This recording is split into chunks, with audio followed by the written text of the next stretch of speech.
안녕하세요 여러분. 저는 조금 느리더라도 누구보다 꾸준히 나아가는 멘토 고려대학교 건축학과 김자연입니다. 저는 고려대학교 건축학과 3학년에 재학 중인데 건축학과에서는 건축 설계를 중심으로 시공, 공학, 설비, 역사 등 건축에 대한 모든 것들을 배우게 됩니다. 오로지 건축학과를 졸업해야만 건축사 자격증을 취득할 수 있어서 다른 학과들과 다르게 전문화된 교육을 위해 5년제로 운영하고 있습니다. 건축학과에서의 공부는 건축 설계를 중심으로 하기 때문에 설계 스튜디오라는 과목이 따로 마련되어 있고 매 학기 수강을 해야 합니다. 거기서 상업 건물, 주택, 초고층 빌딩 등 학년별 주제가 있는데 이것에 따라서 건축물을 설계하고 교수님과 피드백을 진행합니다. 또 모델을 만들어보고 그래픽 작업도 하게 됩니다. 저희 학과에서는 아이디어를 현실화하는 것이 정말 중요하게 여겨지는데요. 건축은 상상 속에 존재하는 것이 아니라 실제로 지어져서 사람들이 생활하는 곳이기 때문에 현실적인 부분에 대해서도 많이 공부를 해야 합니다. 그리고 학기 마지막에는 전시도 하게 되는데 주로 여름방학에 진행하니까 관심 있다면 찾아보는 것도 좋을 것 같아요. 건축학과의 생활들을 이야기하면 주로 영화 건축학개론을 떠올리는데 실제로 그렇게 낭만적이지는 않지만 그래도 다른 학과와 다른 나름의 즐거움이 있는 건 사실입니다. 보통 건축학과에는 설계실이라는 공간이 따로 마련되어 있습니다. 거기서 같은 스튜디오를 듣는 사람들끼리 밥도 먹고 함께 공부하면서 정말 가족처럼 끈끈하게 지내게 됩니다. 물론 거기서 밤에 야작도 하고요.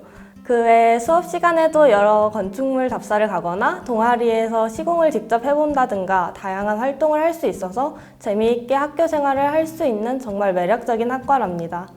저는 건축이 사회에 그리고 개인에게 미치는 영향이 굉장히 매력적으로 보였던 것 같아요. 사람은 절대 어떤 공간을 벗어날 수 없어요. 그리고 그 공간은 건축물의 내부와 외부에 의해서 주로 만들어집니다. 우리는 대부분의 시간은 건물 안에서 보내고 또 현대 도시를 기준으로 보았을 때 건물 밖도 결국 건물의 여집합, 즉 건물에 의해 구성되는 공간이죠. 우리가 근데 잘 생각해보면 어떤 공간에 있느냐에 따라서 행동이 달라집니다. 아늑한 토굴 같은 공간과 뻥 뚫린 개방적인 공간에서 우리가 느끼는 것이 달라지기에 하는 일이 달라져요. 잘 정돈된 공원의 벤치는 앉아서 친구와 수다를 떨고 싶지만 그냥 콘크리트 위에 올려진 벤치는 그렇지 않잖아요. 이렇게 사람은 공간에 크게 영향을 받을 수밖에 없다고 생각했어요. 저는 개인적으로 행복한 개인들이 서로 어우러져 살아가는 사회를 만드는데 조금이나마 기여하고 싶다는 생각을 예전부터 해왔는데 이 건축이 그것에 대한 해답이 될 수 있을 것 같다는 생각을 하게 되었습니다. 그래서 건축학과에 진학을 결심하게 되었고 지금도 그 길에 대해서 열심히 고민하고 있는 중입니다. 건축학과에 진학하면 가장 좋은 점은 만능이 될 수 있다는 것입니다. 정말 건축이라는 분야에 대해서 전문화되고 심도 있는 교육을 받기 때문에 설계뿐만 아니라 역사부터 시공, 구조, 사회, 지리 모든 것을 설명할 수 있고 자신이 직접 설계한 건축물에 대한 프레젠테이션을 매번 하기 때문에 발표 능력과 그래픽 능력도 기를 수 있습니다. 그리고 설계는 주로 영어 강의로 진행되기 때문에 글로벌한 인재가 될 수 있다는 점도 있는 것 같아요. 이 교육 커리큘럼을 열심히 따라만 간다면 다른 학과에 비해 여러 가지 직업 탐색과 준비를 하지 않아도 멋진 포트폴리오가 하나 나올 수 있다는 점이 좋은 것 같아요. 그리고 결과적으로 건축학과 졸업자만이 건축사 자격 시험을 치를 수 있기 때문에 이것도 하나의 메리트가 될 수 있습니다. 저희 학과의 유일한 단점은 조금 육체적으로 힘들다는 점? 좋은 작품을 만들고 싶다는 열정들 때문에 다들 밤에도 작업을 하거든요.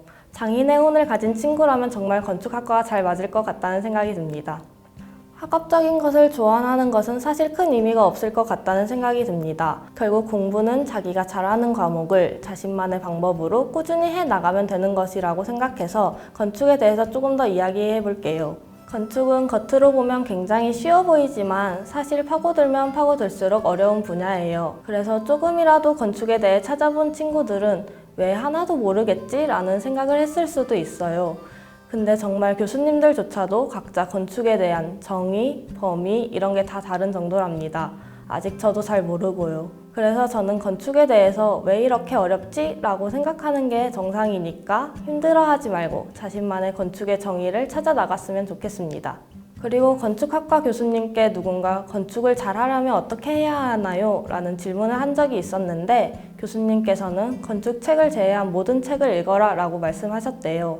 건축은 결국 표현의 도구거든요. 건축을 통해서 표현하고 싶은 자신만의 무언가를 찾아가는 것도 굉장히 중요한 과정이기 때문에 많은 책들을 읽어봤으면 좋겠습니다. 다들 행복한 삶을 살고 싶다고 하잖아요. 그래서 지금 여러분들도 이렇게 열심히 공부하고 진로 탐색도 하고 있는 거고. 그런데 요즘에는 다들 행복한 삶을 위해 앞만 보고 달려나가기만 하는 것 같아요. 하지만 저는 그 행복을 앞에 있는 것으로 생각하고 쫓아간다면 그 행복은 허상으로 남아서 결국 죽기 직전까지도 잡지 못할 거라고 생각해요. 그래서 앞으로의 행복도 중요하지만 요즘 같은 힘든 시기일수록 주위도 둘러보고 사소할지라도 지금의 행복도 잊지 않았으면 합니다. 이렇게 여러분들에게 이야기를 나눌 수 있어서 정말 좋은 기회였습니다. 진로나 학업 외에도 경제적 어려움이나 대학생활, 입시 준비 등에 대해서 부담 없이 질문 남겨주시면 제가 아는 대로 최대한 답변 드리도록 하겠습니다. 그럼 모두 파이팅!